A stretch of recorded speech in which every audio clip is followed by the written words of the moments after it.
Hi guys! Welcome back to my channel. Sa usapang PBB collab tayo.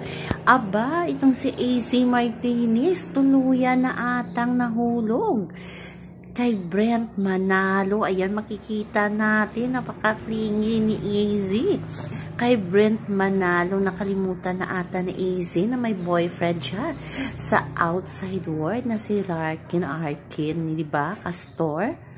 Kaya sabi ng mga netizen, bagay na bagay din naman kaya si AZ at si Brent Manalo.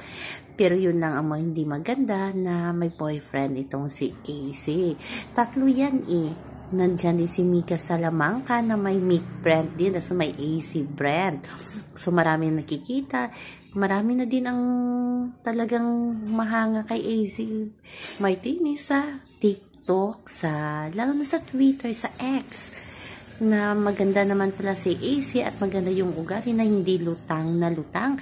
At diba may mga screenshot pa yung boyfriend niya na lumabas na yun pala totoo naman ang sinasabi ni AZ Martinez sa loob ng bahay ni Kuya, na parang medyo break na ata silang dalawa.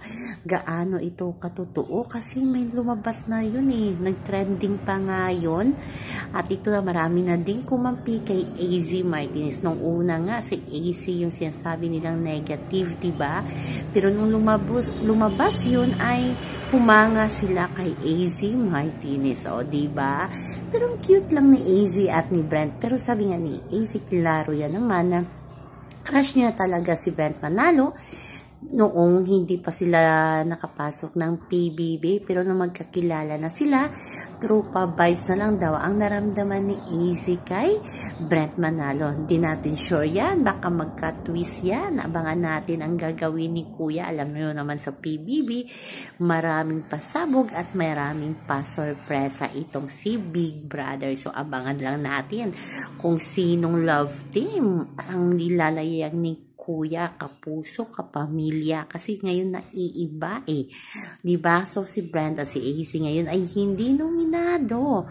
So maganda naman at maraming housemate ang hindi pala, yung may gusto pala kay AZ, diba? Yung napapanood natin ay akala natin ayaw na ayaw nila kay AZ, pero pagdating sa butuhan, dyan yung makikita na hindi naman pala sila nega kay AZ Martinez. Kay kay Ashley Ortega pa sila parang napaplastikan, kaya umiiyak itong si Ashley Ortega na pumunta kay Big Brother, at yun na nga, bumuhusan naman ang matinding iyak ni Ashley Ortega.